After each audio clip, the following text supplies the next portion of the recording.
adult Gohan. I really want to see.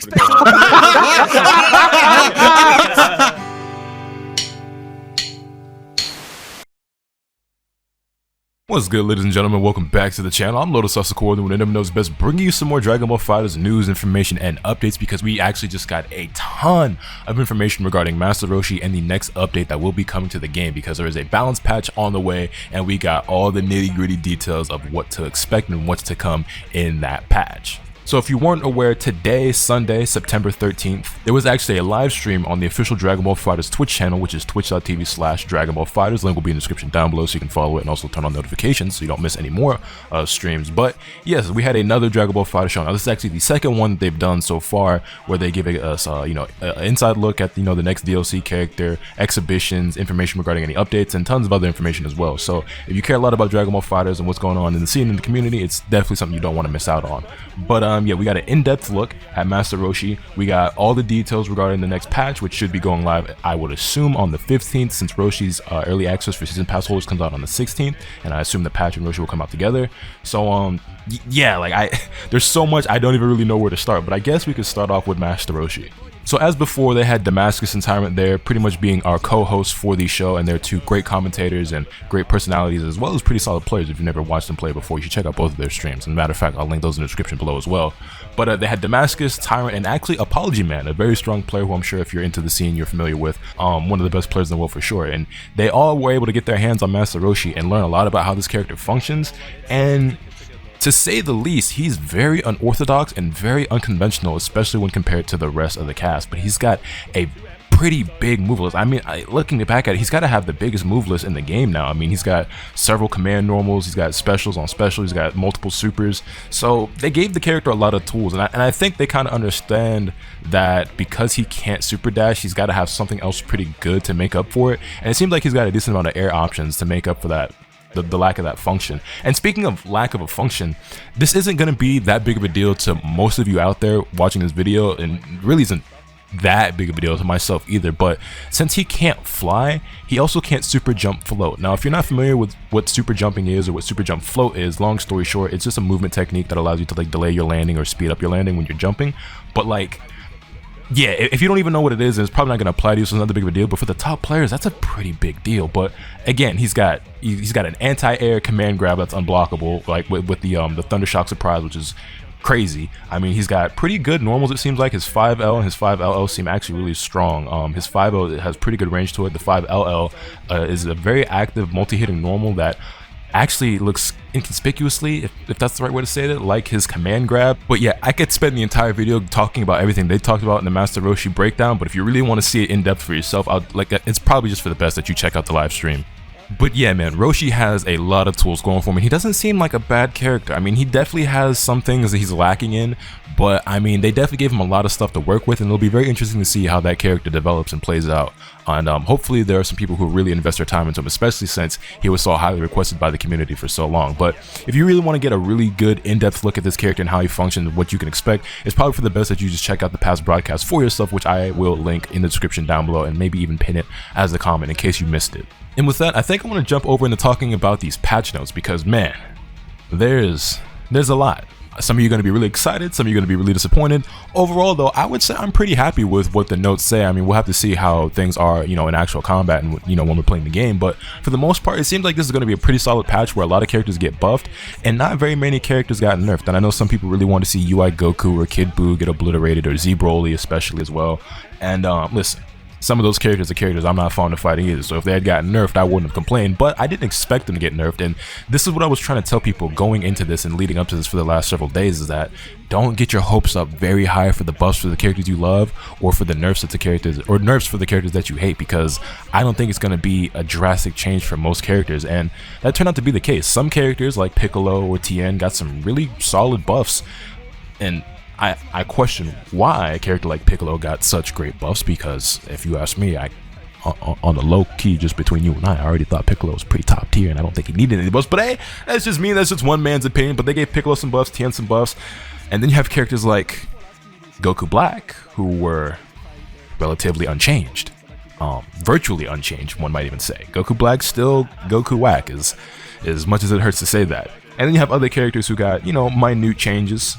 like Super Saiyan Goku and Super Saiyan Vegeta, for example. And speaking of Super Saiyan Goku, I know a lot of people really had their hopes up high for the return of his 2M, and they kinda gave it back, not really.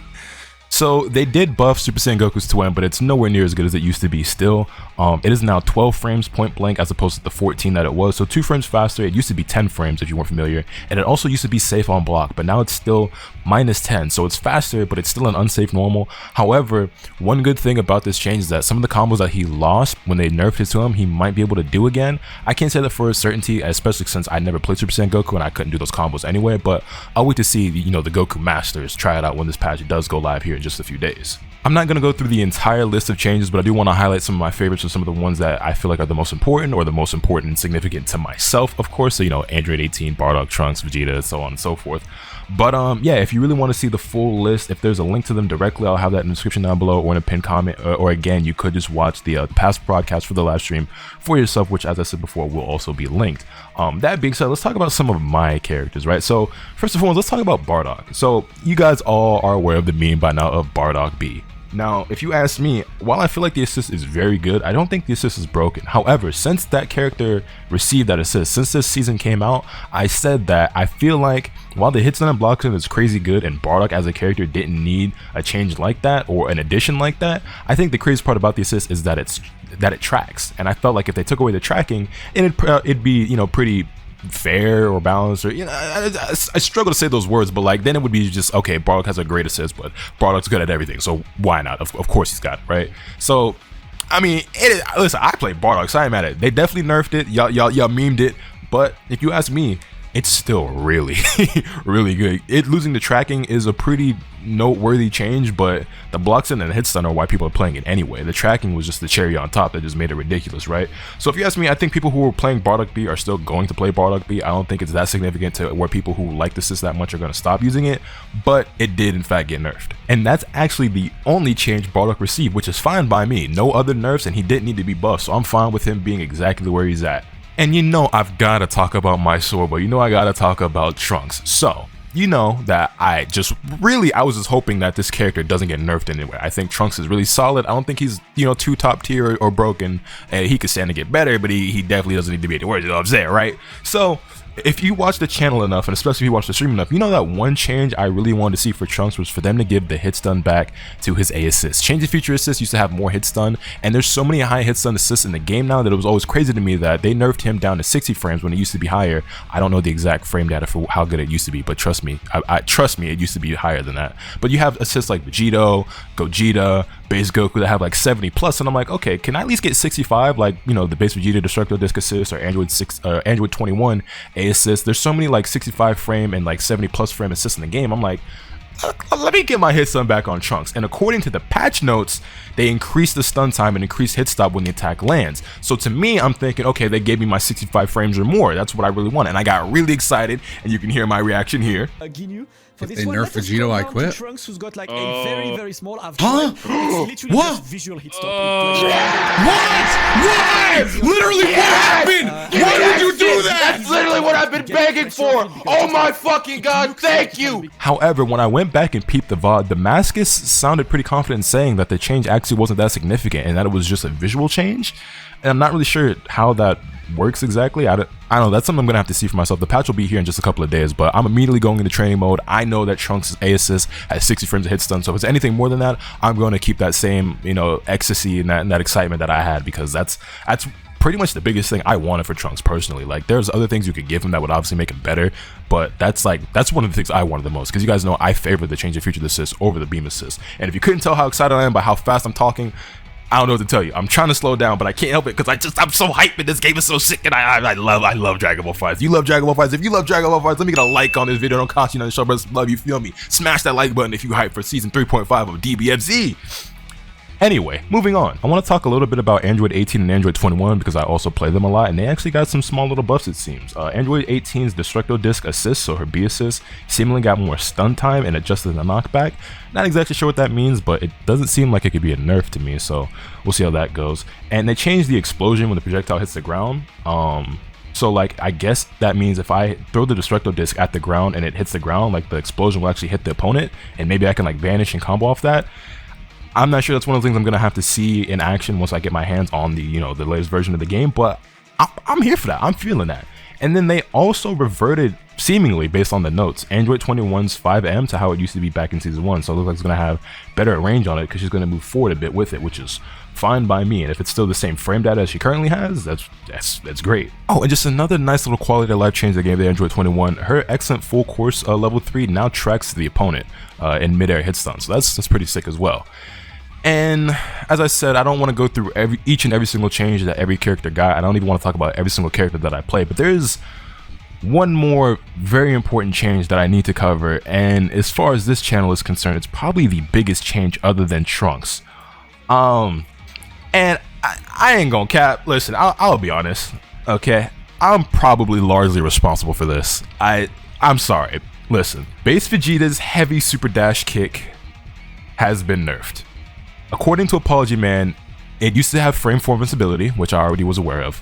They nerfed the invincibility from frame 4 to frame 9, which is a pretty big deal. And not only did they nerf the amount of time it takes for the startup to become invincible, but it also has increased delay when the attack misses, which means it's going to have even more recovery on whiff. I don't know if it's going to change the frame data on block, because currently if the move gets blocked, it's -5, which is safe, but it's no longer your turn. I mean, you could still do other stuff, because like you could just rocket kick again, or reflect, or, you know, vanish. There's several things that you can do, right? But it is currently safe on block.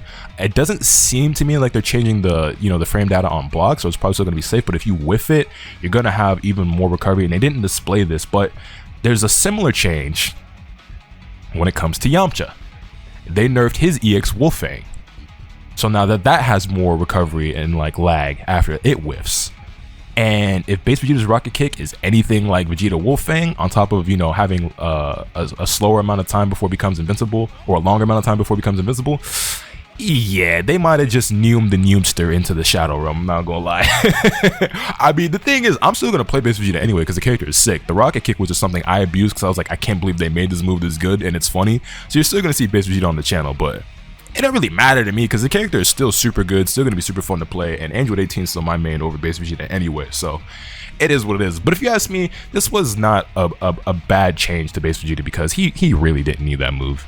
He really didn't. And Bardock didn't need a B assist that good either, but it's still pretty damn good. All things considered though, this patch seems pretty damn exciting, and I'm really looking forward to playing it here in just a couple of days when it does go live. I don't know about you guys, but man, I'm excited for some Dragon Ball FighterZ. I love this game so much, and I can't wait to explore all the new tools that characters have and see how everything functions. And I really got to see what's good with this Trunks assist, because I was really excited at first, but just based off what Damascus said, I'm kind of like unsure about it, but we'll see. We'll see. But yeah, that'll just about do it. Like I said, I could sit here all day and talking about everything that happened in this live stream because it was about 3.5 hours long, so there's a lot to talk about. But I tried to condense some of the most important things, or the things I cared about most, into this, you know, this relatively quick video. And hopefully y'all enjoyed. If you have any thoughts, comments, questions, concerns, feel free to leave them in the description, in the comment section down below. Hit the video with a like if you enjoyed. Subscribe if you haven't already, so you can stay tuned for all the awesome content I plan on bringing you. And with all that being said, that's pretty much all for today. And remember, nothing can happen to swing the bat. Later.